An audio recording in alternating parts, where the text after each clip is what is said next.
ಭೂದೇವಿಯ ಈ ಮಂತ್ರವನ್ನು ವರಹಸ್ವಾಮಿ ಸ್ವರೂಪದಲ್ಲಿ ಸ್ವಾಮಿ ಪುಷ್ಕರಣಿಯನ್ನ ತಿರುಮಲ ಬೆಟ್ಟದ ಮೇಲೆ ಇರುವಂತಹ ಪುಷ್ಕರಣಿಯ ಹತ್ತಿರ ಲಕ್ಷ್ಮೀ ದೇವಿಗೆ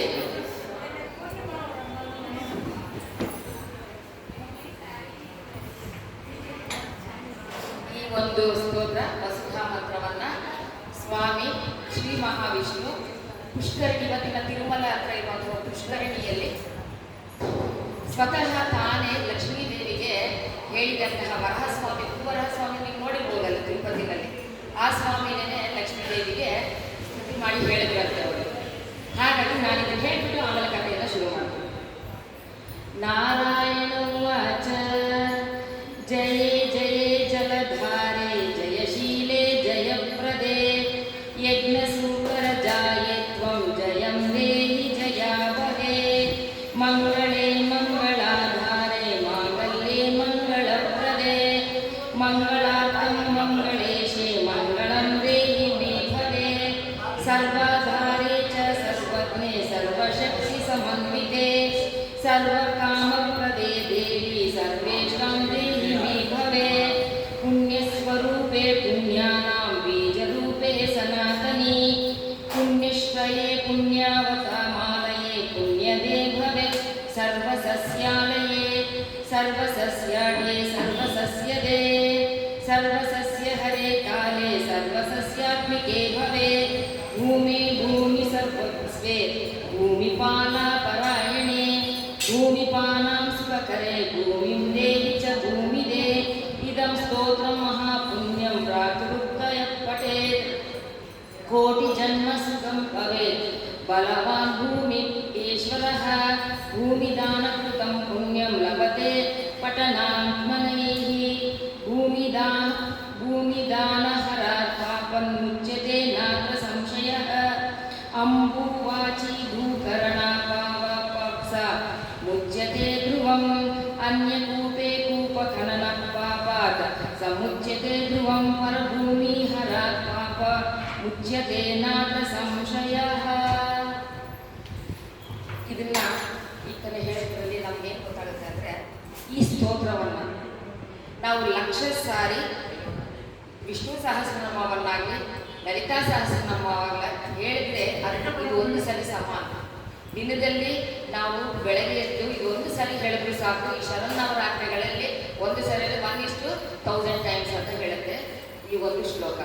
ನಾವು ಭೂಮಿಗೆ ಏನೇನು ಅಪಚಾರ ಮಾಡಿರ್ತೀವೋ ಅದೆಲ್ಲವನ್ನು ಕೂಡ ತಪ್ಪಿಸ್ಕೊಬೇಕು ಅಂತಂದರೆ ಈ ಒಂದು ಶ್ಲೋಕ ತುಂಬ ಇಂಪಾರ್ಟೆಂಟು ಅಂತ ಹೇಳ್ತೀವಿ.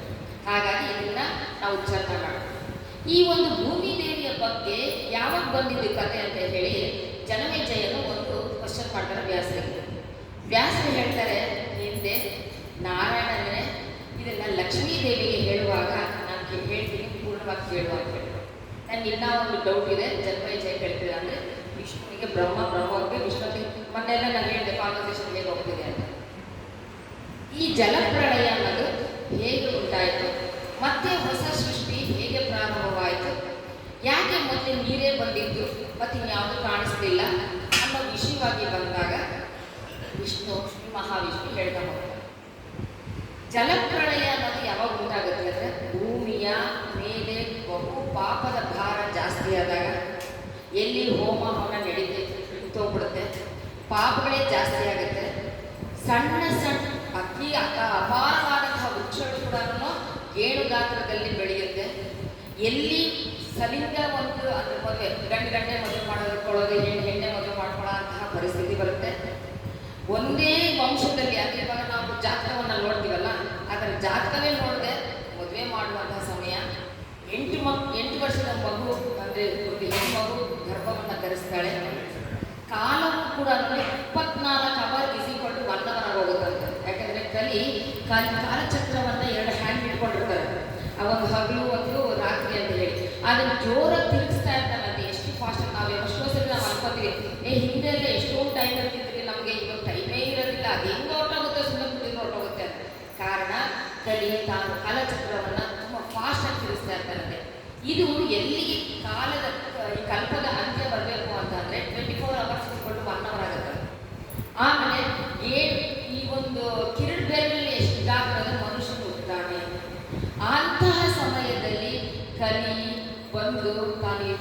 ವಿನಾಶದ ಹಾದಿಯಲ್ಲಿ ಬರ್ತಾನೆ. ಅವನು ಕಲಿಪುರುಷ ಹೇಳ್ತೀವಲ್ಲ ನಾವು, ಕಲ್ಕಿ ಅವತಾರ ಆಗುತ್ತೆ ಅಂತಲ್ಲ, ಅವ್ರು ಯಾವಾಗ ಬರೋದು ಅಂದರೆ ಮನುಷ್ಯ ಕೇವಲ ಹೆಬ್ಬೆಟ್ಟಿನ ಗಾತ್ರದಲ್ಲಿ ತಾನು ಜನಿಸಿದಾಗ.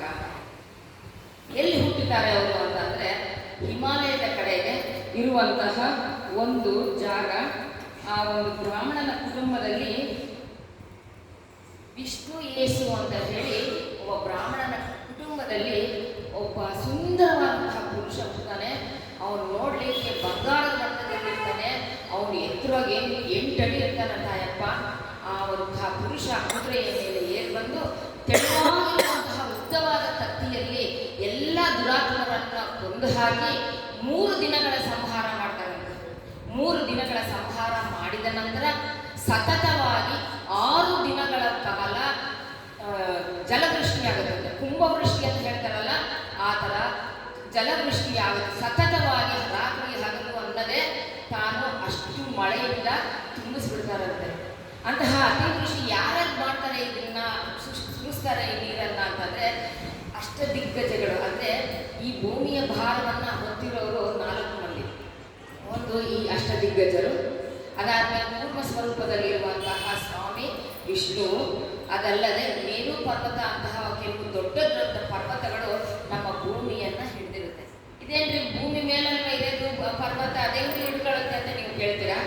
ನೋಡಿ, ಪರ್ವತಗಳು ಅಲ್ಲಲ್ಲಲ್ಲೂ ಇರುವಂಥ ಕಾರಣ ಭೂಮಿಯ ಬ್ಯಾಲೆನ್ಸ್ ಮಾಡಲಿಕ್ಕೆ. ಯಾಕಂದ್ರೆ ಒಂದು ದೋಣಿನಲ್ಲಿ ಕೂತಿರ್ತೀವಿ ಅನ್ಕೊಳ್ರಿ, ಎಲ್ಲರೂ ಒಂದೇ ಸೈಡ್ ಕೂತ್ಕೊಂಡ್ಬಿಟ್ರೆ ಏನಾಗುತ್ತೆ, ದೋಣಿ ಪಾಲ್ ಬಿಡುತ್ತೆ. ಆದರೆ ಪರ್ವತಗಳು ಇದ್ರೆ ಅಲ್ಲಲ್ಲೂ ಇದ್ರೆ ತಿರುಗಲಿಕ್ಕೆ ಬ್ಯಾಲೆನ್ಸ್ ಸಿಗುತ್ತೆ. ಅದಕ್ಕೆ ಟ್ರೈನಲ್ಲಿ ನೀವು ಬುಕ್ಕಿಂಗ್ ಮಾಡಬೇಕು ಅಂದರೆ ಸ್ಟಾರ್ಟಿಂಗ್ ಬುಕ್ ಮಾಡಿದ್ರಿ ಅಂದರೆ 6 ಜನ ಬುಕ್ ಮಾಡಿದ್ರೆ ಎಲ್ಲ ಒಂದೊಂದು ಬೋಗಿನಲ್ಲಿ ಕೊಟ್ಟಿರ್ತಾರೆ ಅವರು. ಗೊತ್ತಿದೆ ನಿಮ್ಗೆ? ಯಾವ್ದಾರ ಗಮನಿಸಿದ್ದೀರಾ ನೀವನ್ನ? ಕಾರಣ ಏನಕ್ಕೆ ಅಂದರೆ ಟ್ರೈನಿಗೆ ಹೋಗ್ಬೇಕಾದ್ರೆ ನಮ್ಮ ರೈಲ್ವೆ ಟ್ರ್ಯಾಕ್ ಮೇಲೆ ಹೋಗ್ಬೇಕು ಅಂದರೆ ಬೆಡ್ಡಿನಲ್ಲಾಗಲಿ ತರಗೆ ತಿರ್ಗಿಸೋಕ್ಕಾಗಲಿ ಬ್ಯಾಲೆನ್ಸ್ ಸಿಗೋದಿಲ್ಲ, ಒಂದೇ ಕಡೆ ಭಾರ ಇದೆ. ಅದಕ್ಕೆ ಅವ್ರು ಏನು ಮಾಡ್ತಾರೆ, ಸ್ಟಾರ್ಟಿಂಗಲ್ಲೇ ಬುಕ್ಕಿಂಗ್ ಮಾಡಬೇಕಾದ್ರೆ ಅಲ್ಲಿ ಬ್ಯಾಲೆನ್ಸ್ ಮಾಡೋ ರೀತಿಯಲ್ಲಿ ಒಂದೊಂದು ಬೋಗಿನಲ್ಲಿ ಒಂದಷ್ಟು ಜನನ ಇಡ್ತಾರೆ. ಹಾಗೆ ಭೂಮಿ ಮೇಲೆ ಈ ಒಂದು ವಸ್ತುಗಳಂದರೆ ಕೂರ್ಮನಾಗಿ ಮತ್ತು ಬೆಟ್ಟಗಳ ರೂಪದಲ್ಲಿ ಮತ್ತು ನಾನು ಹೇಳಿದ್ನಲ್ಲ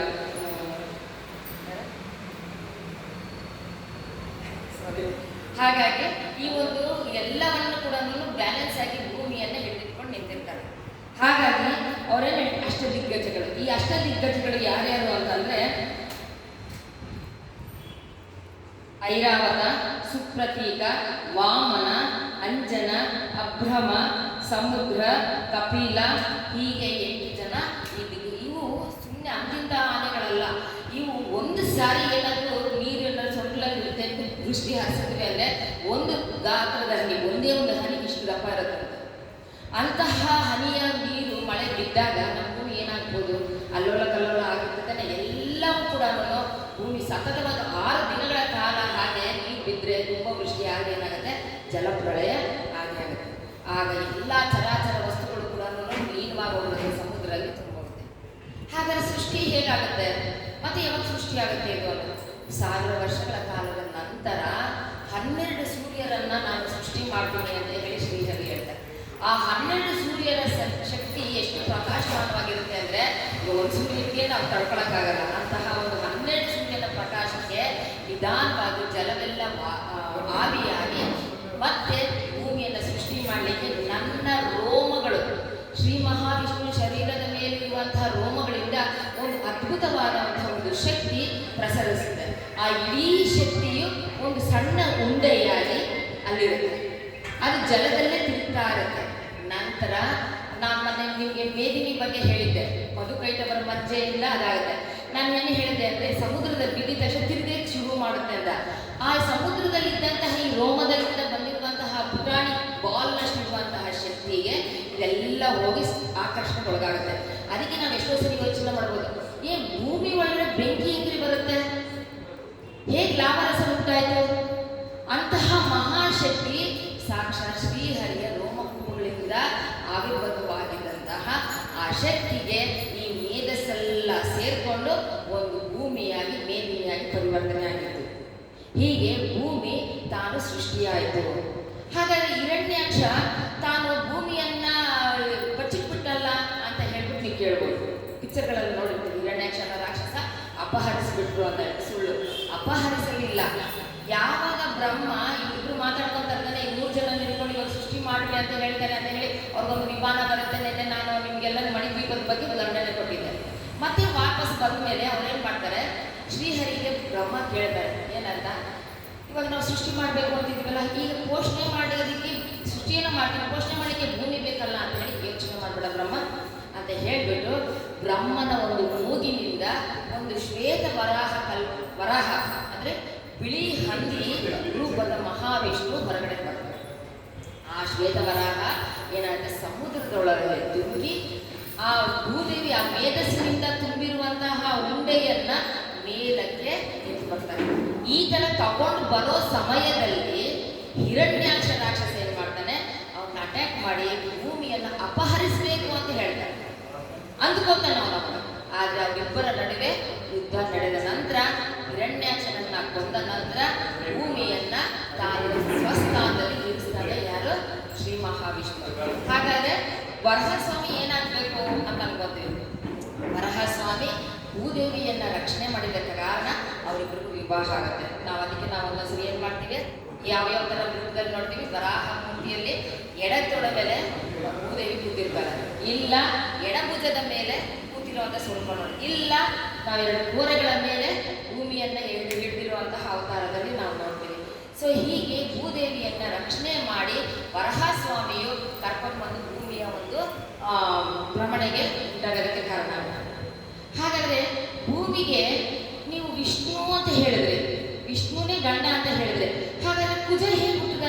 ಕುಜ ಹುಟ್ಟಿದ್ದು ನೆನ್ನೆ ನಾನು ಮೊನ್ನೆ ಹೇಳಿದ್ದೀನಿ ನಿಮಗೆ, ಶಿವನ ಒಂದು ಬೆವರಿನ ಹನಿ ಭೂಮಿ ತಾಯಿ ತನ್ನ ಗರ್ಭದಲ್ಲಿ ಧರಿಸಿದ ಕಾರಣ ಆಕೆಗೆ ಕುಜ ಅವರು ಹುಟ್ಟಿದ್ರು ಅಂತ ಹೇಳಿದ್ರು. ಮಂಗಳವಾರ ಅಂತ ಕೊಡೋದು ಯಾವ ದೇವರು? ಮಂಗಳ ದೇವರಿಗೆ. ಉಜ್ಜಯಿನಿಯಲ್ಲಿ ತುಂಬಾ ಫೇಮಸ್ ಮಂಗಳ ದೇವಸ್ಥಾನ ಇದೆ. ಅದು ಯಾಕೆ ಉಜ್ಜಯಿನಿನಲ್ಲಿ ಅಂದರೆ ಇಡೀ ಭೂಮಿಯ ಗರ್ಭ ಅಂದರೆ ಒಂದು ಹೊಟ್ಟೆಯ ಭಾಗ ಅಂದರೆ ಉಜ್ಜಯಿನಿ, ಆ ಕರೆಕ್ಟಾಗಿ ಸೆಂಟರ್ ಪಾಯಿಂಟ್ ಬರ್ತಾರೆ. ಹಾಗಾಗಿ ಅದನ್ನ ಭೂಮಿಯ ಮಧ್ಯಭಾಗದಲ್ಲಿದ್ದರೆ ಒಂದು ಸರಿ ಏನಾಗುತ್ತೆ, ಶಿವನು ತಾನು ಗಾಢವಾದಂಥ ತಪಸ್ಸಿನ ನಂತರ ತನ್ನ ಮನೆಯಿಂದ ಬಿದ್ದಾಗ ಒಂದು ಹನಿ ನೀರು ಬೆವರಿನ ಹನಿ ಭೂಮಿ ಮೇಲೆ ಬಿದ್ದಾಗ ಅದನ್ನ ಸ್ವೀಕಾರ ಮಾಡಿ ಉಜ್ಜನಿಗೆ ಆಕೆ ಜನ್ಮವನ್ನು ಕೊಡ್ತಾಳೆ. ಹಾಗಾಗಿ ಕುಜನು ತಾನು ಯಾವಾಗಲೂ ಕೂಡ ತನ್ನ ಪುತ್ರ ಇರ್ತಾನೆ, ಪುತ್ರನಿಗೆ ಜೊತೆಯಲ್ಲೇ ಕೂರಿಸ್ಕೊಂಡಿರ್ತಾರೆ. ಹಾಗಾಗಿ ನಾವು ನಮ್ಗೆ ಏನಾದರೂ ಮಕ್ಕಳ ಒಂದು ತಾಪತ್ರಯ ಇದ್ರೇನೋ ಅಥವಾ ಭೂಮಿಯ ಒಂದು ತಾಪತ್ರಯ ಇದ್ರೂ ಈ ಶ್ಲೋಕವನ್ನ ಹೇಳ್ಕೊಡ್ಬೇಕು ಅಂತ ಹೇಳ್ತಾರೆ. ತತ್ಪುತ್ರೋ ಮಂಗಳೇ ಧ್ಯೇಯೋ ಘಟೇಶೋ ಮಂಗಳ ಯಜ್ಞಜಃ ಅಂತ ಹೇಳ್ತಾರೆ. ಘಟೇಶು ಅಂತ ಹೇಳಿ ಕುಜನ ಮಗ. ಕೆಲಸರಿ ದೋಷಗಳು ಉಂಟಾಗುತ್ತಲ್ಲ, ಅಲ್ಲಿ ಪೂಜೆಗಳನ್ನೆಲ್ಲ ಮಾಡಿಸ್ತಾ ಇರ್ತಾರೆ. ಅಲ್ಲಿ ಹೋಗ್ಬಿಟ್ಟು ಪ್ರತಿ ಅಷ್ಟಮಿಯ ದಿನ, ಆದರೆ ನಾನು ಉಜ್ಜಯಿನಿ ಕಥೆ ಹೇಳ್ತಿದ್ದೀನಿ, ಅಲ್ಲಿ ಅನ್ನದಿಂದ ಅಭಿಷೇಕ ಮಾಡಿಸ್ತಾರೆ ದೇವರಿಗೆ. ಅದನ್ನ ಮಾಡಿ ಬಂದ್ವಿ ಅಂತಂದ್ರೆ ನಿಮ್ಗೆ ಎಂಥ ಒಂದು ದೋಷಗಳಿಗೂ ಕೂಡ ಪರಿಹಾರ ಆಗುತ್ತೆ. ಇಲ್ಲ ಭೂಮಿಯ ಬಗ್ಗೆ ನಿಮ್ಗೆ ಏನೆಲ್ಲ ಪರಿಹಾರ ಆಗಬೇಕು ಅಂದ್ರೆ ನೀವು ಅಲ್ಲಿ ಹೋಗ್ಬೋದು. ಇಲ್ದಿದ್ರು ಕೂಡ ಇದನ್ನ ಪ್ರತಿದಿನ ಒಂದು 50 ಸರಿನೋ 64 ಸರಿನೋ ಈ ಥರ ಪಠನೆ ಮಾಡಿದ್ರು ಕೂಡ ನಮಗೆ ಈ ಒಂದು ಶ್ಲೋಕವನ್ನ ನಿಮ್ಮ ಏನೇ ಒಂದು ಸಮಸ್ಯೆಗಳಿಗೂ ಪರಿಹಾರ ಆಗುತ್ತೆ ಅಂತ ಹೇಳಿ ಈ ಒಂದು ಕಥೆಯಲ್ಲಿ ಬರುವಂಥ ದೇವಿ ಭಾಗವತದಲ್ಲಿ ಅತಿ ಇಂಪಾರ್ಟೆಂಟ್ ಆಗಿರುವಂಥ ಶ್ಲೋಕ ಅಂತ ಹೇಳ್ತಾರೆ. ಇದಾದ್ಮೇಲೆ ಕುಜನಿಗೆ ತನ್ನ ಮಗ ಅಂದ್ರೆ ತುಂಬಾ ಪ್ರೀತಿ, ಅದಕ್ಕೋಸ್ಕರ ಈ ಶ್ಲೋಕ ಹೇಳಿಸ್ತಾ ಇರೋದು. ಇದಾದ ನಂತರ ಕೇಳ್ತಾರೆ, ಭೂಮಿ ಇಷ್ಟೆಲ್ಲ ಕೂಡ ನಮಗೆ, ಅದಕ್ಕೆ ನಾವು ಬೆಳಗ್ಗೆ ಎದ್ದ ತಕ್ಷಣ ಏನು ಮಾಡಬೇಕು, ಫಸ್ಟ್ ಭೂಮಿಗೆ ನಮಸ್ಕಾರ ಹಾಕಿನೇ ಎದ್ದೇಳಬೇಕು. ಹಿಂದಿನ ಕಾಲದಲ್ಲೆಲ್ಲ ಏನು ಮಾಡ್ತಿದ್ರು, ನಾವು ಇವಾಗೆಲ್ಲ ಮಂಚದ ಮೇಲೆ ದಿವಾನ ಮೇಲೆ ಮಲ್ಕೊಂಡು ಜನ ಏನು ಮಾಡ್ತಾ ಇದ್ದಾರೆ, ಭೂಮಿಗೆ ನಮಸ್ಕಾರ ಆಗ್ತಿಲ್ಲ. ಕನಿಷ್ಠ ವರ್ಷ ಪಾದವನ್ನು ಇಟ್ಟಾದ್ರೂ ಸರಿನೇನೆ ಆವಾಗ ಭೂಮಿಗೆ ನಾವು ನಮಸ್ಕಾರ ಹಾಕ್ಬೇಕು. ಯಾಕಂದರೆ ನಮಗೆ ಇವಾಗ ವಯಸ್ಸಾಯಿತು, ಮಕ್ಕಳಿರ್ತಾರೆ, ಅದು ಎಲ್ಲೋ ಹೋಗ್ತಾ ಇರ್ತೀವಿ, ಕಾಲಿಡು ಹೋಗ್ಬೋದು, ಬೀಳ್ಬೋದು.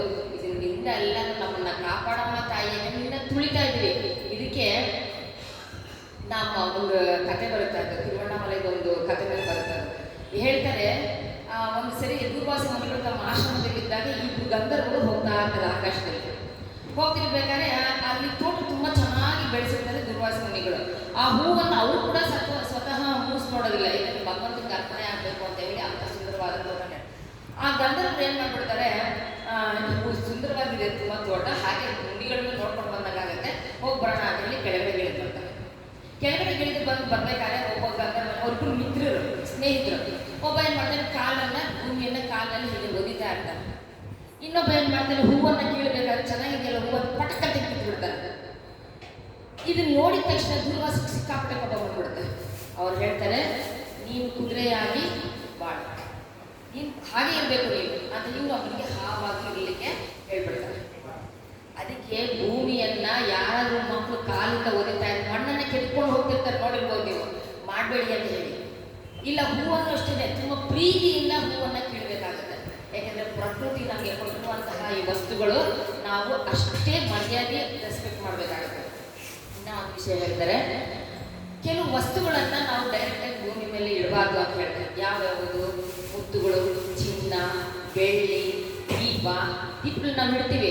ಡೈರೆಕ್ಟಾಗಿ ದೀಪ ಇಡಬಾರ್ದು. ಮಣ್ಣಿನ ದೀಪಕ್ಕೆ ದೋಷ ಇಲ್ಲ, ಆದರೆ ನಾವು ಕಂಬ ಇಟ್ಟರೆ ಪರವಾಗಿಲ್ಲ ಅಂತ ಹೇಳ್ತಾರೆ. ಡೈರೆಕ್ಟ್ ಬೆಳ್ಳಿ ದೀಪಗಳು ಬರ್ತಾವಲ್ಲ, ಸಾಮಾನ್ಯಗೆಲ್ಲ ಬೆಳ್ಳಿ ದೀಪಗಳು ಕೆಳಗಡೆ ಒಂದು ಶೇಪ್ ಇರುತ್ತೆ, ಅದ್ರ ಮೇಲೆ ಇರುತ್ತೆ. ನೀವು ನೋಡಿರ್ಬೋದು, ಅಂದ್ರೆ ಬೆಳ್ಳಿ ತಟ್ಟೆಗಳು ಮಾಡ್ತಾರೆ, ಕೆಳಗಡೆ ಒಂದು ಸ್ಟ್ಯಾಂಡ್ ಪುಟ್ಟಾಗಿ ಮಾಡ್ತಾರೆ. ನಾವು ಯಾವಾಗಲೂ ಅನ್ಕೊಳ್ತಾ ಇದ್ವಿ, ಏನಕ್ಕೆ ಸ್ಟ್ಯಾಂಡ್ ಮಾಡ್ತಾರೆ ಇವರು ಬೆಳ್ಳಿಗೆ ಅಂತ ಅನ್ಕೋತಿದ್ದೆ ನಾನು. ಬಟ್ ಈ ವಿಷಯ ಇವಾಗಲೇ ಗೊತ್ತಾಗಿದೆ. ಬೆಳ್ಳಿಯನ್ನ ಡೈರೆಕ್ಟಾಗಿ ಇಡಬಾರ್ದು, ಬಂಗಾರವನ್ನು ಇಡಬಾರ್ದು, ರತ್ನಗಳನ್ನು ಇಡಬಾರ್ದು, ಮಾಣಿಕ್ಯವನ್ನು ಇಡಬಾರ್ದು, ಶಂಖ ಸ್ಪೆಷಲಿ ಶಂಖವನ್ನು ಡೈರೆಕ್ಟಾಗಿ ಇಡಲೇಬಾರ್ದು ಅಂತ ಹೇಳಿ ಇದನ್ನ ಮಹಾನ್ ನರಕಕ್ಕೆ ತಳ್ಳುತ್ತಂತೆ. ಇವನ್ನೆಲ್ಲ ಪುಸ್ತಕಗಳನ್ನು ಇಡಬಾರ್ದಂತೆ. ಪುಸ್ತಕಗಳನ್ನು ಕೂಡ ಡೈರೆಕ್ಟಾಗಿ ಇಟ್ಟರೆ ಅವರ ವಂಶದಲ್ಲಿ ದಡ್ಡರು ಹುಟ್ಟುತ್ತಾರಂತೆ, ಅಥವಾ ಇನ್ನೊಂದು ಜನ್ಮದಲ್ಲಾದರೂ ಕೂಡ ಅವ್ರು ದಡ್ಡರಾಗಿ ಹುಟ್ಟುತ್ತಾರಂತೆ. ಹಾಗಾಗಿ ಜನಿವಾರ ಹಾಕೊಂತಾರಲ್ಲ, ಅದು ಕೂಡ ಡೈರೆಕ್ಟಾಗಿ ನೆಲದ ಮೇಲೆ ಇಡಬೇಡಿ ಅಂತ ಹೇಳ್ತಾರೆ. ಅಕಸ್ಮಾತ್ ನಿಮಗೆ ಇಡ್ಲಿಕ್ಕೆ ಹೂವು, ಇನ್ನೂ ಹೂವು ಕೂಡ ಇಡಬಾರ್ದು ಅಂತ ಹೇಳ್ತಾರೆ. ಬಿಲ್ಪತ್ರೆಯನ್ನು ಇಡಬಾರ್ದು ಅಂದರೆ ವಿಭೂದಿಯನ್ನು ಚೆಲ್ಲಿನೋ ಅಥವಾ ಬಟ್ಟೆ ಹಾಕಿನೋ ಒಂದು ಪೇಪರ್ ಹಾಕಿನೋ ಅದ್ರ ಮೇಲೆ ಈ ವಸ್ತುಗಳನ್ನು ಇಡಿ ಅಂತ ಹೇಳ್ತಾರೆ. ಹೀಗೆ ನಾವು ಭೂಮಿಗೆ ಅಪಾರವಾದಂತಹ ರೆಸ್ಪೆಕ್ಟ್ ಕೊಟ್ಟರೆ ಮಾತ್ರ ನಮ್ಮ ಭೂಮಿ ನಮಗೆ ಬೇಕಾಗಿರೋದನ್ನೆಲ್ಲ ಕೊಡ್ತಾಳೆ. ಅದು ಕೊಟ್ಟರು ಕೂಡ ನಮ್ಗೆ ಅದನ್ನ ನಾವು ಪಾಪ ಮಾಡಿರೋದ್ರಿಂದ ಅದನ್ನು ಜೀರ್ಣಿಸ್ಕೊಳ್ಳೋ ಶಕ್ತಿ ನಮಗೆ ಕೊಡೋದಿಲ್ಲ. ಎಷ್ಟೋ ಸರಿ ನಾವು ಬರೀ ಮಾತ್ರನೇ ಬದುಕ್ತಾ ಇದ್ದೀವಿ. ಇವಾಗ ಯಾರಾದ್ರೂ ಶುದ್ಧವಾದ ಆಹಾರ ತಿಂದು ಬದುಕಕ್ಕೆ ಸಾಧ್ಯವಾಗ್ತಾ ಇದ್ವಿ? ಇವತ್ತು ಇಲ್ಲ. ಕಾರಣ ನಾವು ಮಾಡಿರೋ ಪಾಪಗಳು ಈ ರೋಗಗಳ ರೂಪದಲ್ಲಿ ಬಂದು ನಮಗೆ ಕಾಣಿಸ್ತಾ ಇದ್ವಿ. ಇವಾಗ ನಮ್ಗೆ ಗೊತ್ತಾಗಿರುತ್ತಲ್ಲ, ಗೊತ್ತಾದ್ಮೇಲೆ ಅದು ಸ್ವಲ್ಪ ಮಟ್ಟಿಗೆ ಅದನ್ನ ತಿದ್ಕೋಬಹುದು. ಆಮೇಲೆ ನಾವು ಅನ್ಕೋತೀವಿ, ನೀವು ಇಷ್ಟು ದಿನ ಮಾಡ್ಬಿಟ್ಟಿದ್ದೀವಲ್ಲಪ್ಪ ಈ ಕೆಲಸ, ನೀವು ಮುಂದಕ್ಕೆ ಏನಪ್ಪ ಮಾಡಬೇಕು, ಇದಕ್ಕೆ ಹೇಗಪ್ಪ ಪರಿಹಾರ ಅಂತ ಅನ್ಕೋತೀವಿ.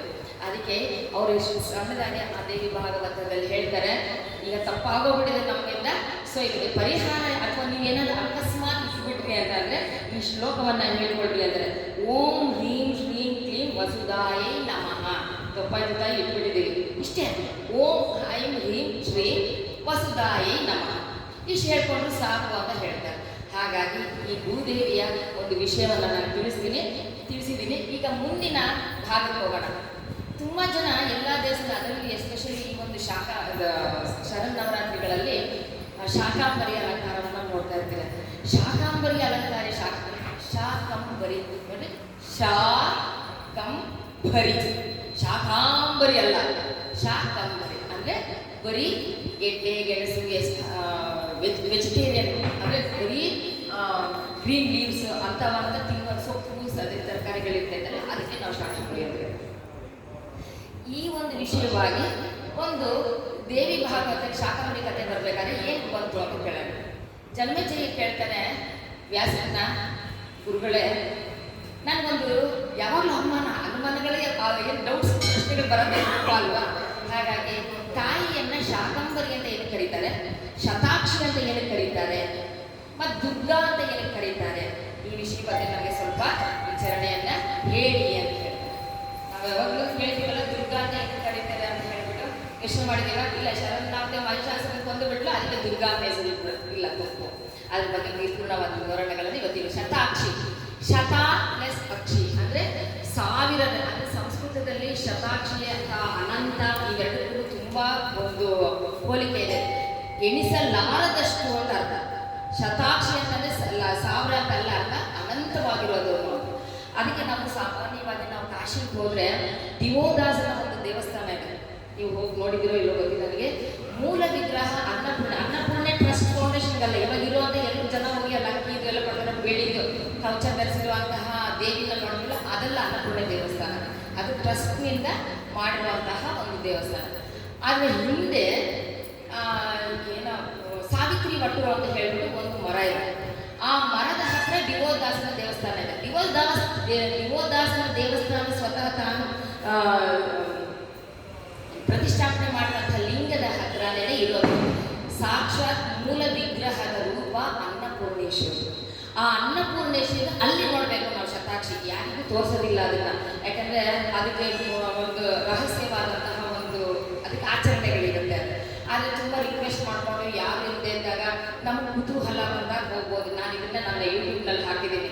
ಯಾಕಂದರೆ ಅವತ್ತು ನಾವು 9 ರಾತ್ರಿಗಳು ನಾನು ಅಲ್ಲಿ ಹೋಗಿರ್ಬೇಕು ಅಂತ ಅಂದ್ಕೊಂಡಾಗ ನಾನು ವಿಂಧ್ಯಾಚಲ ವಾಸನೆಗೆ ಹೋಗ್ಬಿಟ್ಟು ನೈಮಿಷಾರಣ್ಯಕ್ಕೂ ಹೋಗಿ 9 ರಾತ್ರಿಗಳ ಕಾಲ ನಾನು ಕಾಶಿನಲ್ಲಿದ್ದೆ. ಇಡೀ 9 ದಿನನೂ ಕೂಡ ನಾನು ಪಂಚಕ್ರೋಶ ಯಾತ್ರೆಯನ್ನು ಕೂಡ ಮುಗಿಸ್ಕೊಂಡು ಪ್ರತಿದಿನ ಪಂಚಕ್ರೋಶ ಯಾತ್ರೆ ಯಾರಿಗೂ ಗೊತ್ತಿಲ್ಲ ಕಾಶಿಗೆ ಹೋಗೋರು. ಯಾಕೆಂದರೆ ಇಡೀ ಒಂದು ಈ 25 ಮೈಲಿಯನ್ನ ಜೀವನದಲ್ಲಿ ಒಂದ್ಸಲನಾದರೂ ಮಾಡಿದ್ರೆ ಮತ್ತೆ ನಮಗೆ ಗರ್ಭವಾಸ ಇಲ್ಲ ಅಂತ ಹೇಳುತ್ತೆ. ಅಂದರೆ ಮತ್ತೆ ನಾವು ಹುಟ್ಟಿಕೊಳ್ಳೋದಿಲ್ಲ ಅಂತ ಹೇಳಿ. ಹಾಗಾಗಿ ಈ ಶತಾಕ್ಷಿಯ ಒಂದು ವಿಗ್ರಹ, ಮೂಲ ವಿಗ್ರಹ ದಿವದಾಸನ ದೇವಸ್ಥಾನದಲ್ಲಿ ನಾನು ನೋಡ್ತೀನಿ. ನೆಕ್ಸ್ಟ್ ಟೈಮ್ ಯಾರು ಕಾಶಿಗೆ ಹೋದರೆ ಖಂಡಿತವಾಗಿ ಅವ್ರನ್ನ ನೆನಪಿಟ್ಕೊಂಡು ಧರ್ಮೇಶ್ವರ ಲಿಂಗದ ಪಕ್ಕದಲ್ಲೇ ಇದೆ, ಇದನ್ನು ನೋಡ್ಬೋದು. ಹಾಗಾಗಿ ಶತಾಕ್ಷಿ ಅಂದರೆ ಯಾರು ಅಂತ ಕೇಳ್ತಾರೆ. ಯಾರು? ಜನಮೇಜಯ ವ್ಯಾಸನ ಕೇಳ್ತಾರೆ. ಆಗ ವ್ಯಾಸ ಹೇಳ್ತಾರೆ, ಜನಮೇಜಯ ಅತ್ಯಂತ ಪ್ರಿಯನಾದಂತಹ ಶಿಷ್ಯನು, ನಿನಗೆ ಒಂದು ರಹಸ್ಯಕ್ಕೂ ರಹಸ್ಯವಾದಂತಹ ಒಂದು ಕಥೆಯನ್ನು ಹೇಳ್ತೀನಿ. ಇದುವರೆಗೂ ನಾನು ಯಾರಿಗೂ ಹೇಳಿಲ್ಲ, ಈ ಕಥೆಯನ್ನು ನಿನಗೆ ಹೇಳ್ತೀನಿ ಕೇಳು ಅಂತ ಹೇಳಿ. ಯಾಕೆ ಇದನ್ನ ರಹಸ್ಯ ಅಂತ ಹೇಳ್ತಾರೆ?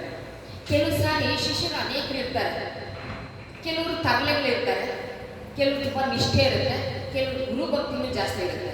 ಯಾರಿಗೆ ತುಂಬ ಪ್ರಿಯರಾಗ್ತಾರೆ? ಗುರುಗಳಿಗೆ. ಅಂದರೆ ಗುರುಭಕ್ತಿ ಯಾರು ಜಾಸ್ತಿ ತೋರಿಸಿರ್ತಾರೋ ಅವ್ರಿಗೆ ಎಲ್ಲ ವಿದ್ಯೆಗಳನ್ನು ಕೊಟ್ಕೊಡ್ಬೇಕು ಅಂತ ಅನ್ಸುತ್ತೆ.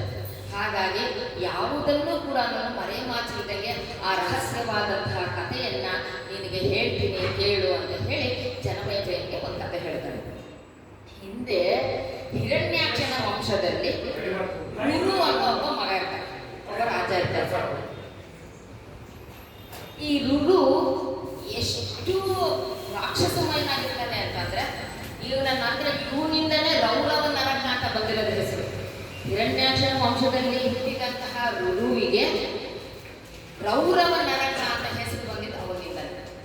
ಅವನ ಮಗ ಒಬ್ಬ ಇರ್ತಾನೆ, ದುರ್ಗಮ ಅಂತ ಹೇಳಿ. ಈ ದುರ್ಗಮ ಎಷ್ಟು ವಿಕಾರವಾಗಿರ್ತಾನೆ, ದೈತ್ಯಾಕಾರವಾಗಿರ್ತಾನೆ ಅಂದ್ರೆ, ಅವನು ಒಂದು ಮೂಗಿನ ಹೊಳ್ಳೆ. ನಾನು ಹಿಂದಿನ ಕಾಲದಲ್ಲಿ ಒಲೆಗೆ ನೀರು ಕಾಯಿಸಕ್ಕೆ ಒಲೆ ಇಡ್ತಿದ್ವಲ್ಲ, ಎಷ್ಟೊಳಗಿರುತ್ತೆ ಅಂದ್ರೆ ಒಂದು ಒಲೆ ಏನಿಲ್ಲ ಒಳಗಡೆ ಸೌದೆ ಹಾಕ್ಬೇಕಾದ್ರೆ ಇಷ್ಟು ಅಗಲ ಇರುತ್ತೆ, ಹೌದಲ್ವ? ಕೇವಲ ಮೂಗಿನ ಹೊಳ್ಳೆನೇ ಅಷ್ಟು ಅಗಲ ಇರ್ತಿತ್ತು. ಒಂದು ಮರನ ಇಟ್ಕೋಬೋದಿತ್ತಂತ ಮೂಗೊಳಗಡೆ ಇರ್ಬೇಕಾದ್ರೆ. ಅಂತಹ ಒಂದು ದೈತ್ಯಾಕಾರದ ಆ ಒಬ್ಬ ದುರ್ಗಮನು ಒಂದು ಸಾರಿ ಶುಕ್ರಾಚಾರ್ಯರ ಹತ್ರಕ್ಕೆ ಬರ್ತಾರೆ. ಶುಕ್ರಾಚಾರ್ಯ ಯಾರು ಎಲ್ರಿಗೂ ಗೊತ್ತು, ಅವರು ರಾಕ್ಷಸರ ಗುರುಗಳು. ಶುಕ್ರಾಚಾರ್ಯಗೆ ಇನ್ನೂ ಒಂದು ಹೆಸರಿದೆ, ಕಾವ್ಯಾಹ ಅಂತ ಹೇಳಿ.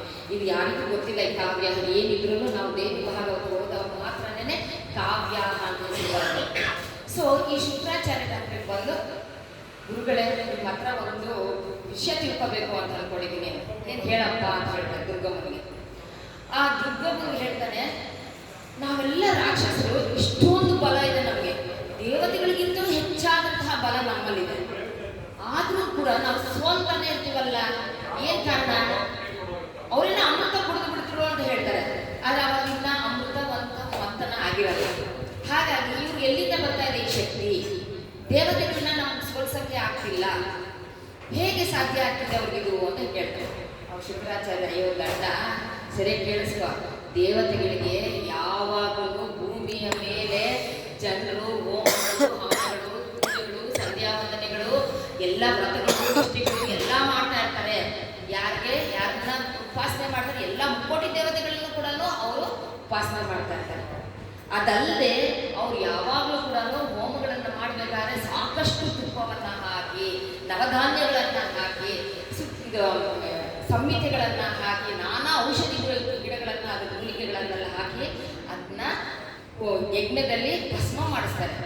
ಈ ಭಸ್ಮ ಆದ್ಮೇಲೆ ಏನಾಗುತ್ತೆ ಅಂದರೆ, ಅದು ಹೊಗೆಯ ರೂಪದಲ್ಲಿ ಸಣ್ಣದಾಗಿ ಆ ಹೊಗೆಯ ಒಂದು ಗಾಳಿನಲ್ಲಿ ಏನಾಗುತ್ತೆ, ಅದು ಕಪ್ಪುಗಿರುತ್ತಲ್ಲ, ಅದರ ಒಳಗಡೆ ಬರುತ್ತಲ್ಲ, ಅದು ಮೇಲೆ ಏರಿ ಏರಿ ಏರಿ ಹೋಗಿ ಸಾಕಷ್ಟು ಹೊಗೆ ಸುತ್ತಕೊಂಡು ಒಂದೇ ಒಂದು ತೊಟ್ಟು ಅಮೃತ ಬಿಂದುವಾಗುತ್ತೆ. ಯಾವ ಹವಸಿನಲ್ಲಿ ನಾವು ಏನೇನು ಹಾಕಿರ್ತೀವೋ ಅದನ್ನೆಲ್ಲ ಸುಟ್ಟಿರ್ತೀವೋ ಅದೆಲ್ಲ ಸುಟ್ಟು ಭಸ್ಮವಾಗಿ ಗಾಳಿ ಮೋಡಗಳಲ್ಲಿ ಹೋಗಿ ಅಷ್ಟು ಒಂದು ವಸ್ತುಗಳು ಕೂಡ ಸೇರ್ಕೊಂಡು ಒಂದೇ ಒಂದು ಅಮೃತದ ಬಿಂದು ಆಗುತ್ತೆ. ಆ ಅಮೃತದ ಬಿಂದುವನ್ನು ಇಂದ್ರನು ತಾನು ಸೇವಿಸಿ ಶಕ್ತಿ ಪಡ್ಕೊಂಡು ತನ್ನಿಂದ ಎಲ್ಲ ದೇವತೆಗಳು ಶಕ್ತಿಯನ್ನು ಪ್ರಸರಿಸ್ತಾನೆ. ಹಾಗಾಗಿ ಈ ಶಕ್ತಿಗಳು ಯಾರಿಂದ ಬಂದಿದೆ? ಜನರು ಮಾಡುವಂತಹ ಉಪಾಸನೆಗಳು, ಹೋಮಗಳಿಂದ. ಹಾಗಾದ್ರೆ ಅವರು ಹೋಮಗಳು ಮಾಡಬೇಕಾದ್ರೆ ಅವರು ಉಚ್ಚಾರಣೆ ಮಾಡ್ತಾರಲ್ಲ, ಅದೆಲ್ಲಿಂದ ಬಂತು? ಅವರು ವೇದಗಳು ಬಂದಿದ್ದಾರಲ್ಲ, ಆ ಜ್ಞಾನ ಇದೆಯಲ್ಲ, ಆ ಜ್ಞಾನದಿಂದ ಅವ್ರು ಪಡ್ಕೊಂಡ್ಬಿಡೋದು ಅಂತ. ಹಾಗಾದ್ರೆ ನಾನು ಈ ವೇದಗಳಿದ್ರು ನಾನು ಆ ವೇದಗಳನ್ನೆಲ್ಲ ಕಟ್ಕೊಂಡು ಬಂದ್ಬಿಟ್ರೆ, ಅಪಹರಿಸ್ಬಿಟ್ರೆ ಅಥವಾ ನಾಶ ಮಾಡಿಬಿಟ್ರೆ ಅವ್ರು ಎಲ್ಲಿಂದ ಹೇಳ್ತಾರೆ? ಕರೆಕ್ಟ್ ಆಗಿದೆಯಾ? ಯಾಕಂದ್ರೆ ಯಾವಾಗಲೂ ಶ್ರೀಹರಿ ಬ್ರಹ್ಮದೇವ್ ತ್ರಿಮೂರ್ತಿಗಳು ಅದನ್ನ ಕಾಯ್ತಾನೆ ಇರ್ತಾರೆ. ಹೆಂಗೆ ಕಲ್ತ ಮಾಡ್ತೀಯಾ, ಕತ್ಕೊಂಡು ಬರ್ತೀಯಾ ಅಂತ ಹೇಳ್ತಾರೆ. ಯಾಕೆ ಗುರುಗಳೇ ನಾನು ಮಾಡ್ತೀನಿ, ನೀವು ಯೋಚನೆ ಮಾಡಬೇಡ್ರಿ ಅಂತ ಹೇಳ್ತಾರೆ. ಅಯ್ಯೋ ಬೆದ್ದೆ, ಇವ್ಗೆ ಯಾರು ಹೇಳ್ತಾರೆ ಬುದ್ಧಿ ಅಂತ ಅಂದ್ಕೊಂಡು ಮನಸ್ಸಿನಲ್ಲೇ ಶುಕ್ರಾಚಾರ್ಯ ಮಾಡೋಣಪ್ಪ, ನೀವು ಕೈಲಾಗಿರೋ ಸಾಮರ್ಥ್ಯ ನಿಮ್ಗೆ ತೋರಿಸ್ಕೋ. ಆವಾಗ ಆ ದುರ್ಗಮ್ಮ ಏನ್ ಮಾಡ್ತಾನೆ ಅಂದ್ರೆ, ಆ ಬ್ರಾಹ್ಮಣರು ಎಲ್ಲ ಮಾಡ್ತಾ ಇರುವಂತಹ ಅದರ ವೇದದ ಸ್ತುತಿಗಳನ್ನ ಮಾಡ್ತಾ ಇರುವಂತಹ ಆ ವೇದಗಳನ್ನ ಬ್ರಹ್ಮಲೋಕಕ್ಕೆ ಹೋಗಿ ಬ್ರಹ್ಮನಿಂದ ಅಪಹರಿಸ್ಬಿಡ್ತಾರೆ. ಅಪಹರಿಸ್ಬಿಟ್ಟು ತನ್ನೋಳು ಅಪಹರಿಸೋಕೆ ಮುಂಚೆ ಆತ ಆ ಟ್ರೈ ಮಾಡ್ತಾನೆ, ಆಗೋದಿಲ್ಲ. ಯಾಕಂದ್ರೆ ಸದಾ ಯಾರಾದ್ರೂ ಅದನ್ನ ರಕ್ಷಣೆ ಮಾಡ್ಲಿಕ್ಕೆ ಇರ್ತಾರೆ. ತಿರ್ಗಾ ಮತ್ತೆ ವಾಪಸ್ ಬರ್ತಾನೆ ಶುಕ್ರಾಚಾರ್ಯ ಜೊತೆಗೆ. ನನ್ನ ಕೈಲಿ ಆಗ್ತಿಲ್ಲ, ನನ್ನ ಹತ್ರ ಇಷ್ಟು ಶಕ್ತಿ ಇದ್ರು, ಅಯ್ಯೋ ದಡ್ಡ ಹೋಗ್ಬಿಟ್ಟು ನೀನು ಫಸ್ಟು ಬ್ರಹ್ಮನನ್ನ ನೀನು ತಪಸ್ಸನ್ನ ಮಾಡು, ಆವಾಗ ನೀನು ಶಕ್ತಿ ಪಡ್ಕೋತೀಯ ಅಂತ ಹೇಳ್ತಾರೆ. ಮತ್ತೆ ಅವನೇನ್ ಮಾಡ್ತಾನೆ, 10,000 ವರ್ಷಗಳ ಕಾಲ ಅವನು ಕೂತ್ಕೊಂಡು ಬ್ರಹ್ಮನನ್ನ ತಪಸ್ ಮಾಡ್ತಾನೆ. ತಪಸ್ ಮಾಡಿದ ತಕ್ಷಣ ಬರ್ಲೇಬೇಕು ಅಂತ ನೆನ್ನೆ ಕೂಡ ಹೇಳಿದಲ್ಲ, ಬಂದಿದ ತಕ್ಷಣ ಕೇಳ್ತಾರೆ, ನೋಡಪ್ಪ ಏನ್ ಬೇಕು ಅಂತಂದ್ರೆ ಸಾವಿಲ್ಲದೆ ಇರೋದನ್ನ ಬಿಟ್ಟು ಏನಾದ್ರು ಕೇಳ್ಕೊ ಅಂತ ಹೇಳ್ತಾರೆ. ಮತ್ತೆ ಹೇಳ್ಬಿಡ್ತಾರೆ. ಯಾಕಂದ್ರೆ ತ್ರಿಮೂರ್ತಿಗಳು ನನ್ನಲ್ಲೂ ಎಲ್ಲರೂ ಒಂದು ಕಂಡೀಷನ್ ಮಾಡ್ಕೊಂಡಿದ್ದೀವಿ, ಯಾರಿಗೂ ಕೂಡ ಸಾವಿಲ್ಲದೆ ಇರುವಂಥ ಹೊರ ಪಡ್ಬೇಡ ನೀವು ಅಂತ ಹೇಳಿ ಮಾತಾಡ್ಕೊಂಡಿದ್ದೀವಿ. ಅದನ್ನ ನೀನು ಏನಾದ್ರು ಕೇಳೋದು. ಅಯ್ಯೋ ನನ್ನೆಲ್ಲ ಏನು ಕೇಳಲ್ಲಪ್ಪ, ಕೇವಲ ನಾನು ಒಂದೇ ಒಂದು ವಿಷಯ ಕೇಳ್ತೀನಿ, ಅದನ್ನ ಕೊಟ್ಬಿಡು ಅಂತ ಹೇಳಿ. ಏನದು ನೋಡಿ, ಇಡೀ ವಿಶ್ವದಲ್ಲಿ ಇಡೀ ಬ್ರಹ್ಮಾಂಡದಲ್ಲಿ ವೇದ ಸ್ತುತಿ ನಡೀತಿದೆಯಲ್ಲ, ಆ ವೇದ ಸ್ತುತಿಗಳು, ಉಪಾಸನೆಗಳು, ಮಂತ್ರಗಳು, ತಂತ್ರಗಳು ಎಲ್ಲವೂ ಕೂಡ ನನ್ನಲ್ಲಿ ಒಳಗೆ ಬರ್ಕೊಳ್ಬೇಕು ಅಂತ ಹೇಳ್ತಾರೆ.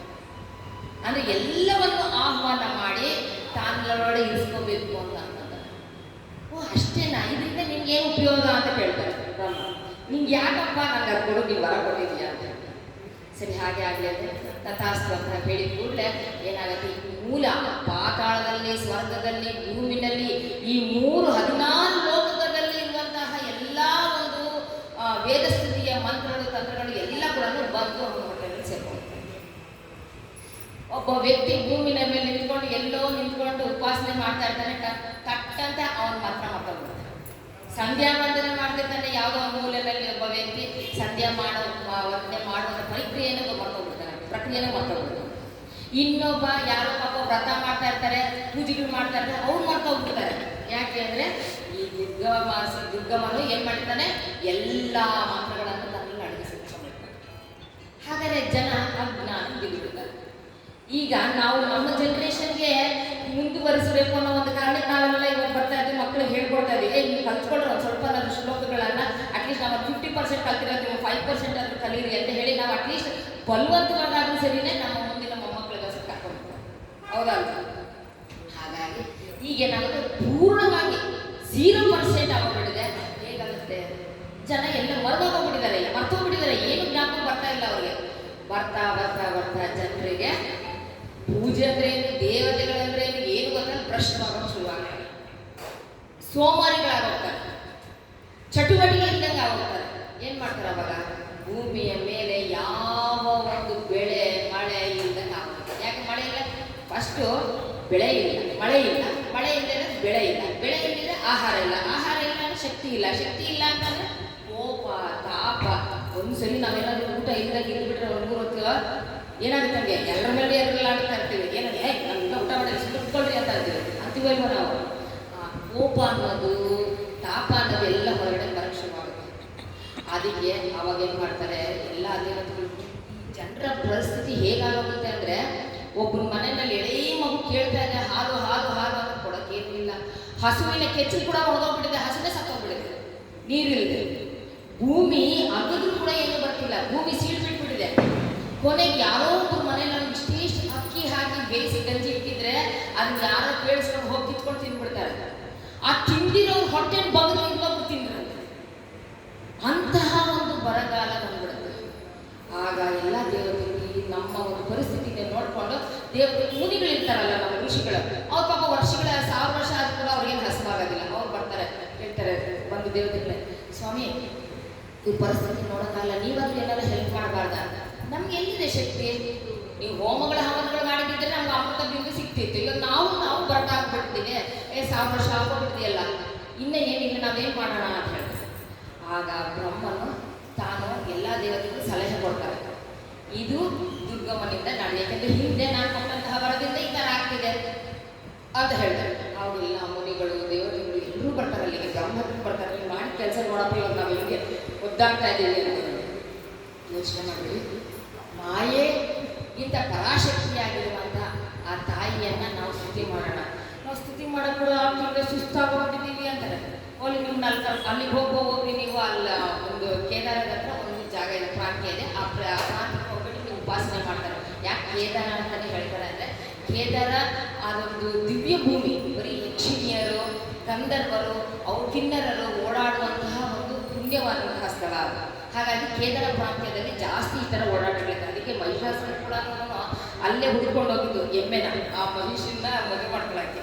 ಹಾಗಾಗಿ ಇಂತಹ ಒಂದು ಕೇದಾರ ಪ್ರಾಂತ್ಯಕ್ಕೆ ನೀವು ಹೋಗ್ರಿ ಅಂತ. ಅಯ್ಯೋ, ಕಾಲಲ್ಲಿ ಕೂಡ ಶಕ್ತಿ ಇಲ್ಲ, ನಾಲ್ಕು ಕೂಡ ಹೆಜ್ಜೆ ಕೂಡ ನಡೆಯೋಷ್ಟು ಶಕ್ತಿ ಇಲ್ಲ ನಮ್ಮಲ್ಲಾದ್ರೆ ಏನು ಮಾಡೋದು ಅಂತ. ಸರಿ, ಬ್ರಹ್ಮ ತಾನು ಸ್ವಲ್ಪನಾದ್ರೂ ಅವ್ರಿಗೆ ಶಕ್ತಿ ಕೊಟ್ಟು ಅವ್ರಿಗೆ ಅವನ್ನ ನೇಡಿಸಿ ಕರ್ಕೊಂಡಲ್ಲಿ ಬಿಡೋಣ ಅಂತ ಹೇಳಿ ತನ್ನ ಒಂದು ಮುಷ್ಟಿಯಷ್ಟು ಶಕ್ತಿಯನ್ನು ದೇವತೆಗಳಿಗೂ ಮತ್ತು ಈ ಒಂದು ಮುನಿಗಳಿಗೆ, ಮನುಷ್ಯರಿಗೆ ಎಲ್ಲ ಬಿಟ್ಟು ಅವ್ರನ್ನಲ್ಲಿಗೆ ಕರ್ಕೊಂಡು ಹೋಗ್ತಾರೆ. ಕರ್ಕೊಂಡು ಕೇದಾರದ ಪ್ರಾಂತ್ಯದಲ್ಲಿ ಬಿಡ್ತಾರೆ. ಅಲ್ಲಿ ಎಲ್ಲ ದೇವತೆಗಳನ್ನು ದೇವಿಯನ್ನು ಸ್ತುತಿ ಮಾಡೋಕ್ಕೆ ಶುರು ಮಾಡ್ತಾರೆ. ಯಾಕೆ ಅಂತಂದರೆ, ಸ್ವಲ್ಪ ಜ್ಞಾನ ಕೊಟ್ಟಿದ್ದಾರಲ್ಲ, ಆ ಸ್ವಲ್ಪ ಕೊಟ್ಟರೆ 1% ಅಷ್ಟು ಜ್ಞಾನ ಕೊಟ್ಟಿರೋದ್ರಿಂದಲೇ ಅವ್ರು ಏನು ಮಾಡ್ತಾರೆ, ಆ ತಾಯಿಯನ್ನು ಸ್ತುತಿ ಮಾಡೋಕ್ಕೆ ಶುರು ಮಾಡ್ತಾರೆ. ಪರಾಶಕ್ತಿ, ಜಗದೀಶ್ವರಿ, ಪರಾಂಬಿಗೆ, ಲಲಿತಾಂಬಿಗೆ, ದುರ್ಗೆ ಅನ್ನೋದೆಲ್ಲ ಅವರು ಸ್ತುತಿ ಮಾಡೋಕ್ಕೆ ಶುರು ಮಾಡ್ತಾರೆ. ಆವಾಗ ದೇವಿ ಅವರವ್ರಿಗೆ ಪ್ರತ್ಯಕ್ಷವಾಗಿ ಕಾಣಿಸ್ತಾಳೆ, ಕಣ್ಣಿಗೆ ಕ್ಲಿಯರ್ ಕಟ್ಟಾಗಿ ಕೇಳಿಸ್ತಾಳೆ. ಯಾಕಂದ್ರೆ ಮೊನ್ನೆ ಎಲ್ಲ ಮುಸ್ಕಾಗಿ ಕಾಣಿಸ್ತಿಲ್ಲ, ಯಾಕಂದ್ರೆ ಅವರೆಲ್ಲ ಅಜ್ಞಾನ ತುಂಬಿಕೊಂಡಿದ್ದು. ಇವಾಗ ಜ್ಞಾನದಿಂದ ನೋಡಿ ಹೊಟ್ಟೆ ಹಸಿತಾ ಇದೆಯಲ್ಲ, ಹಾಗಾಗಿ ಈಗ ಅವ್ರಿಗೆ ಪ್ರತ್ಯಕ್ಷ ರೂಪದಲ್ಲಿ ಎಷ್ಟು ಸುಂದರವಾಗಿ ಕಾಣ್ತಿದ್ದಾಳೆ ಅಂದರೆ, ಮೊನ್ನೆ ನಾನು ಹೈಗ್ರೀವ್ ಹೇಳ್ಬೇಕಾದ್ರೆ ಯಾವ ಬಣ್ಣದಲ್ಲಿ ಕಾಣಿಸ್ತಿದ್ದು, ಹಯಗ್ರೀವನ ಕಥೆಯನ್ನು ಹೇಳಬೇಕಾದ್ರೆ ಆ ರಾಕ್ಷಸನಿಗೆ ಯಾವ ಕಲರ್ನಲ್ಲಿ ಕಾಣಿಸಿದ್ಲು? ಕೆಂಪು ವರ್ಣದಲ್ಲಿ ಕಾಣಿಸಿದ್ಲು ಅಂತ ಹೇಳಿದಲ್ವಾ. ಕೆಂಪು ಕಣ್ಣು ಆ ಥರ ಎಲ್ಲ. ಮತ್ತೆ ಮಣಿದ್ವೀಪಕ್ಕೆ ಹೋದಾಗಲೂ ಕಣ್ಣು ಕೆಂಪಿಗಿತ್ತು ಅಂತ ಕೂಡ ಹೇಳಿದ್ದೆ ನಾನು. ಯಾರಾದ್ರೂ ಇಷ್ಟಾರ್ಥಗಳನ್ನು ಕೊಡಬೇಕಾದ್ರೆ ಕೋರಿಕೆಗಳನ್ನು ಇದ್ರೆ ಅಂತ. ಆದರೆ ಈಗ ದೇವಿ ಯಾವ ಥರ ಕಾಣಿಸೋದು? ನೀಲಿ ಬಣ್ಣದಲ್ಲಿ ಕಾಣಿಸಬಾರ್ದು. ಯಾಕೆಂದರೆ ಕರುಣಾ ಸ್ವರೂಪದಲ್ಲಿ ಇರುವಂತಹ ದೇವಿ ಹೇಗೆ ಕಾಣಿಸ್ತಿದ್ದಾಳೆ ಅಂದರೆ, ಸಾವಿರಾರು ಅನಂತವಾಗಿರುವಂತಹ ಕೈಗಳು. ಆ ಕೈಗಳಲ್ಲಿ ಒಂದೊಂದು ಕೈನಲ್ಲೂ ಕೂಡ ಒಂದೊಂದು ತರಕಾರಿ, ಹಣ್ಣು, ಪಾಯಸ, ಪತ್ರೆ, ಸೊಪ್ಪುಗಳು, ಗೆಡ್ಡೆಗಳು, ಗೆಣಸುಗಳು, ಈ ಥರ ನಾನಾ ತಿನ್ನುವಂತಹ ಪದಾರ್ಥಗಳನ್ನು ಇಟ್ಕೊಂಡು ಆಗಾಗಲೇ ಬಂದು ನಿಂತ್ಕೊಂಡ್ಬಿಟ್ಟಿದ್ದಾಳೆ. ಈಗ ನನ್ನ ಮಗ ಬರ್ತಿದ್ದಾನೆ ಅಂತಂದರೆ, ಅಮ್ಮ ನಾನು ಇವಾಗ ಬರ್ತಾ ಇದ್ದೀನಿ ಒಂದು 10 ನಿಮಿಷಕ್ಕೆ ಅಂದರೆ ಅವ್ನು ಹೇಳ್ಬೇಕಾದ್ರೆ ಅವ್ನು ನನಗೆ ಹೇಳ್ಬೇಕಾದಿಲ್ಲ ಅಡುಗೆ ಮಾಡಿದ್ದು ಅಂತ ಹೇಳಿ. ಏನು ಮಾಡ್ತಾನೆ, ಹಸುಕೊಂಡು ಬಂದಿರ್ತಾನೆ, ಮಾಡಿ ಇಟ್ಬಿಟ್ರೆ ಕಾಲಕ್ಕೆ ತೊಳ್ಕೊಳ್ಳಿದ ಶಕ್ತಿ ಇಟ್ಬಿಡ್ತಾನೆ ಅಂತ ಅನ್ಕೋತೀವಿ.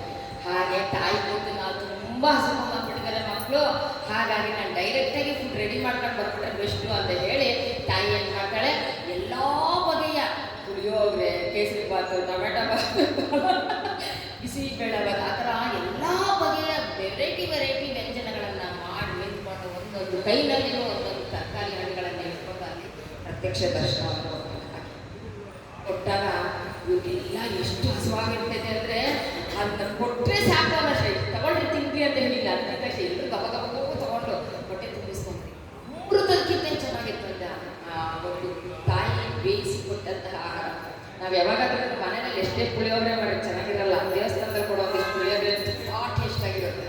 ಕಾರಣ ದೇವರಿಗೆ ಅದನ್ನು ಅರ್ಪಿಸಿ ಕೊಟ್ಟಿರೋದ್ರಿಂದ. ಆ ದಿನ ನಾವು ಫುಡ್ ತಿನ್ನೋವಾಗ ಕೂಡ ದೇವರಿಗೆ ಅರ್ಪಿಸಿ ನಾವು ತಿಂದ್ವಿ ಅಂತಂದರೆ ಅದರಲ್ಲಿ ಏನೇ ನೆಗೆಟಿವಿಟಿ ಇದ್ರು ಅಥವಾ ಏನೋ ದೋಷ ಇದ್ರು ಕೂಡ ಆ ಶ್ರೀಹರಿ ತಗೊತಾರೆ. ಅದಕ್ಕೆ ಕೃಷ್ಣಾರ್ಪಣ ವಸ್ತು ಅಂದ್ಕೊಳ್ಬೇಕು. ನನ್ನ ಒಳಗಿನ ಶಿವನಿಗೆ ಅರ್ಪಣೆ ಅಂತ ಹೇಳಿ ಮೊದಲ ತುತ್ತಿಗೆ ನಾವು ಅದನ್ನು ಆದ್ಯತೆ ಕೊಟ್ಟು ರೆಸ್ಪೆಕ್ಟ್ ಕೊಟ್ಟು ಅಟ್ಲೀಸ್ಟ್ ಆ ಮಗುಗೆ ಇನ್ನೂರೊಂದು ನಾವು ಮಾಡೋಕ್ಕಾಗೋದಿಲ್ಲ, ಇರಲಿ ಅಟ್ಲೀಸ್ಟ್ ಮೊದಲ ತುತ್ತಿಗಾದ್ರೂ ನಾವು ಅದನ್ನು ದೇವ್ರಿಗೆ ಅರ್ಪಿಸ್ಬಿಟ್ಟು ನಾವು ತಿನ್ಬೋದು ಅಂತ ಹೇಳ್ತಾರೆ. ಹಾಗೆ ದೇವಿ ಎಲ್ಲವನ್ನು ಕೊಟ್ಟು ಎಲ್ರಿಗೂ ಹೊಟ್ಟೆ ತುಂಬ ಸಂತೃಪ್ತಿ ಆಗೋವರೆಗೂ ತಿಂದ ಮೇಲೆ ಆರಾಮಾಗಿ ಕೂತ್ಕೊಂತಾರೆ. ಈಗ ಹೇಳ್ರಪ್ಪ ಅಂತ ಹೇಳ್ತಾರೆ. ಎಲ್ಲರೂ ದೇವಿನ ನೋಡ್ಕೊಂಡೇ ಕೂತ್ಕೊಂಡು ಅವಳ ಒಂದು ಸೌಂದರ್ಯವನ್ನು ನೋಡ್ತಾ ಬರ್ತೇ ಬಿಟ್ಟಿರ್ತಾರೆ. ಅದರಲ್ಲೂ ವೆರೈಟಿ ದಿನ ಮಾಡಿಡ್ತಾ ಇದ್ರೆ ಏನಾಗ್ತೀವಿ ನಾವು ಸೌಂದರ್ಯಗಳಾಗೋಗ್ತೀವಿ. ಯಾರು ಮಾಡಿಡ್ತಾ ಇದ್ರೆ ನಾವು ಆಗೋದು ಅದೇ ತಾನೆ. ಹಾಗಾಗಿ ಕೆಲವು 100 ವರ್ಷಗಳ ಕಾಲ ತಾಯಿ ಹತ್ರನೇ ಇದ್ಬಿಟ್ಟಿರ್ತೀವಿ ಎಲ್ಲರೂ. ಆವಾಗ ಎಚ್ಚರಿಕೆ ಆಗುತ್ತೆ ಮುನಿಗಳಿಗೆ. ಅವೆಲ್ಲ ನಾವು ಹೀಗೆ ಕೂತ್ಕೊಂಡ್ರೆ ನಮ್ಮ ಒಂದು ಕರ್ತವ್ಯ ದೇವತೆಗಳಿಗೆ ಶಕ್ತಿ ಬರೆಸೋದು, ವೇದಗಳನ್ನು ವಾಪಸ್ ತಗೊಂಡ್ಬರ್ಬೇಕು ಅನ್ನೋ ಒಂದು ಕರ್ತವ್ಯದ ಒಂದು ಪ್ರಜ್ಞೆ ಅವರಲ್ಲಿ ಉಂಟಾಗ್ತದೆ. ಹಾಗಾಗಿ ಮತ್ತೆ ನಾವು ಹೊರಡ್ತೀವಿ ತಾಯಿ ಅಂತ ಹೇಳ್ತಾರೆ. ಈ ಹೋಗ್ತಿನ ಸರಿ ಶಕ್ತಿಯೂ ಸಿಕ್ಕಿದೆ, ಇವಾಗ ವೇದಗಳು ನಿಮಗೆ ಬೇಡವಾ? ಹೌದು ತಾಯಿ, ಬೇಕು ಅದೆಲ್ಲ ಮಳೆ ಬೆಳೆ ಎಲ್ಲ ಉಂಟಾಗೋದು ಏನು ಮಾಡಬೇಕು ಅಂತ ಹೇಳಿ ಯೋಚನೆ ಮಾಡಬೇಡ್ರಿ. ನಾನು ದುರ್ಗಮನ ಒಂದು ವಿಷಯವನ್ನು ನಾನು ಪರಿಹಾರ ಮಾಡ್ತೀನಿ ಅಂತ ಹೇಳಿ ಹೊರಡ್ತಾರೆ. ಆ ದುರ್ಗಮನನ್ನ ಒಂದು ಯುದ್ಧದಲ್ಲಿ ರಂಗದಲ್ಲಿ ಅಲ್ಲಿಗೆ ಬರ್ತಾರೆ. ಒಂದು ನಿಬಿಡಾಗ ಅರಣ್ಯದ ಪ್ರದೇಶದ ಹತ್ರ ಒಂದು ಬಯಲು ಪ್ರದೇಶ ಇರುತ್ತೆ, ಅಲ್ಲಿಗೆ ಬರ್ತಾರೆ. ಆಕೆ ತನ್ನ ಪಟ್ಟಣದಲ್ಲಿ, ಅಶ್ವಿನಿ ಪಟ್ಟಣ ಅಂತ ಕರೀತಾರೆ, ಆ ಒಂದು ಪಟ್ಟಣದಲ್ಲಿ ಇರಬೇಕಾದ್ರೇನೆ ಆಕೆ ದುರ್ಗಮನನ್ನ ನೆನೆಸ್ಕೊಂಡು ಹೃಂಕಾರ ಮಾಡ್ಕೊಳ್ಳೋದು. ತಾಯಿ ಅಷ್ಟು ಜೋರಾಗಿ ಹೃಂಕಾರ ಮಾಡಿದ ತಕ್ಷಣವೇ ಭೂಮಿಯ ಮೇಲಿರುವಂತಹ ತನ್ನ ಅರಮನೆಯಲ್ಲಿ ಭಯಂಕರವಾದಂತಹ ಭೂಕಂಪ ಉಂಟಾಗುತ್ತೆ. ದುರ್ಗಮನಿಗೆ ಭಯ ಆಗೋಗುತ್ತೆ. ಇದೇನಿದು, ಇಂತಹ ಒಂದು ಶಬ್ದ ಕೇಳಿಸ್ತಿದೆಯಲ್ಲ, ಎಲ್ಲಿಂದ ಬರ್ತಿದೆ ಇದು, ನೋಡ್ಕೊಂಡು ಹೋಗ್ರಿ ಅಂತ ಹೇಳ್ತಾರೆ. ತನ್ನ ಭಟರನ್ನ ಸೈನಿಕರನ್ನ ಕಳಿಸ್ತಾರೆ. ಆ ಭಟ್ರು ಏನ್ ಮಾಡ್ತಾರೆ, ಊರಾಚೆ ಕೆಲವು ಶಬ್ದಗಳು ಮಾಡ್ತಾ ಇರೋದ್ರಿಂದ ಅಲ್ಲಿ ಹೋಗಿ ನೋಡ್ತಾರಂತೆ. ಆಕಾಶದ ದಿವ್ಯವಾದಂತಹ ಸ್ವರೂಪದಲ್ಲಿ ನಿಂತಹ ಈ ಶಾಕಂಬರಿ ದೇವಿ ಅಂದ್ರೆ ಸಹಸ್ರಾಕ್ಷಿಯು ಮೈಯೆಲ್ಲ ಕಣ್ಣಾಗಿ ಅನಂತವಾದ ಕೈಗಳಲ್ಲಿ ನಿಂತ್ಕೊಂಡು ನೀಲಿ ಬಣ್ಣದಲ್ಲಿ ನಿಂತು ಅದು ಸಿಂಹಾರೂಢಲಾಗಿ ನಿಂತಿರುವಂತಹ ತಾಯಿಯನ್ನು ನೋಡಿ, ಆಹಾ ಎಷ್ಟು ಚೆನ್ನಾಗಿದ್ದಾಳೆ ಈ ಅಮ್ಮ ನೋಡ್ಲಿಕ್ಕೆ, ನಮ್ಮ ರಾಜನ ಈ ಅಮ್ಮ ತಕ್ಕದಾದಂತಹ ಹೆಣ್ಣು, ಮದುವೆ ಮಾಡಿಸ್ಬೇಕು ಇವರಿಬ್ಬರಿಗೂ ಅಂತ ಹೇಳಿ ಮಾತಾಡ್ಕೊಳ್ತಾರೆ. ವೈಶಾಸ್ತ್ರನ ಹಂಗೆ ಅಲ್ವ ಹೇಳಿದವರು. ಕಾಮರೂಪದಲ್ಲಿ ನೋಡಿದ್ರೆ ಅದು ಹಂಗೆ ಆಗುತ್ತೆ. ಯಾರಿಗೊಬ್ರನ್ನ ಇದು ಮಾಡೋಕೆ ಶುರು ಮಾಡ್ತಾರೆ. ಅವ್ರು ಹೇಳ್ತಾರೆ, ತಾಯಿ ನೀವು ಬಂದು ನಮ್ಮ ರಾಜನಿಗೆ ರಾಣಿ ಆಗ್ಬಿಡ್ರಿ ಅಂತ ಹೇಳ್ತಾರೆ. ನಾನು ನಿಮ್ಮ ಜೊತೆ ಎಲ್ಲ ಯುದ್ಧ ಮಾಡ್ಲಿಕ್ಕೆ ಬಂದಿರೋದು, ಆ ದುರ್ಗಮ್ಮಗೆ ಎಚ್ಚರಿಕೆ ಕೊಡಿ, ವೇದಗಳನ್ನ ವಾಪಸ್ ಕೊಡ್ಲಿಕ್ಕೆ ಅಂತ. ಈ ಮಾತನ್ನ ಮತ್ತೆ ಅವ್ರಿಬ್ರಿಗೂ ಸ್ವಲ್ಪ ಯುದ್ಧಗಳೆಲ್ಲ ನಡೀತೆ. ಇಷ್ಟೆಲ್ಲ ಹೇಳಿದ್ರೆ ನಾನು ಟೈಮ್ ಆಗೋಗ್ಬಿಡುತ್ತೆ ನಿಮಗೆ. ಹಾಗಾಗಿ ದುರ್ಗಮ್ಮನ ಒಂದು ಸೇವೆ ಪಟ್ಟೆ ಮತ್ತೆ ವಾಪಸ್ ಹೋಗ್ಬಿಟ್ಟು ರಾಜನಿಗೆ ಹೇಳ್ತಾರೆ, ಊರಾಚೆ ದಿವ್ಯ ಸುಂದರಿ ನಿಂತಿದ್ದಾಳೆ, ಪರಮ ಸುಂದರಿ ಆಗಿದ್ದಾಳೆ ಅಮ್ಮ, ಆಯ್ತನ್ನ ನೀನು ಮದುವೆ ಮಾಡ್ಕೊಳ್ಬೇಕು ಅಂದ್ರೆ ನೀನೇ ಯುದ್ಧದಲ್ಲಿ ನಿಂತು ಆತನ ಜೊತೆ ಯುದ್ಧ ಮಾಡಬೇಕು ಅಂತ ಹೇಳ್ತಿದ್ದಾಳೆ ಅಂತ. ಹಾಗೆ ಅಂತ ಹೇಳಿ ದುರ್ಗಮ್ಮನು ಬಂದು ಅಲ್ಲಿ ನಿಂತುಕೊಂಡು ಅವರನ್ನ ಫೇಸ್ ಮಾಡ್ತಾರೆ. ಅದು ಯುದ್ಧದಲ್ಲಿ ಹೇಳ್ತಾರೆ. ಆವಾಗ ಅವರು ಕೂಡ ಆಕೆಯ ಸ್ವರೂಪ ರೂಪಕ್ಕೆ ಮಾತು ಹೋಗ್ಬಿಟ್ಟು ನನ್ನ ಮದುವೆ ಮಾಡ್ಕೊ ಅಂತ ಕೇಳ್ತಾರೆ. ನೀನು ಮದುವೆ ಮಾಡ್ಕೊಳಕ್ಕೆ ಆಕೆ ಏನು ಉತ್ತರ ಕೊಡೋದಿಲ್ಲ ಜಾಸ್ತಿ. ತನ್ನ ಅಂಗದಿಂದ ಅಂದ್ರೆ ದೇಹದಿಂದ 32 ಸಖಿಯರು ಹೊರಗಡೆ ಬರ್ತಾರೆ. ಆ 32 ಸಖಿಯರು ಹೇಗಿರ್ತಾರೆ ಅಂತಂದ್ರೆ ಅವರ ಹೆಸರುಗಳನ್ನ ಹೇಳ್ತಾರೆ.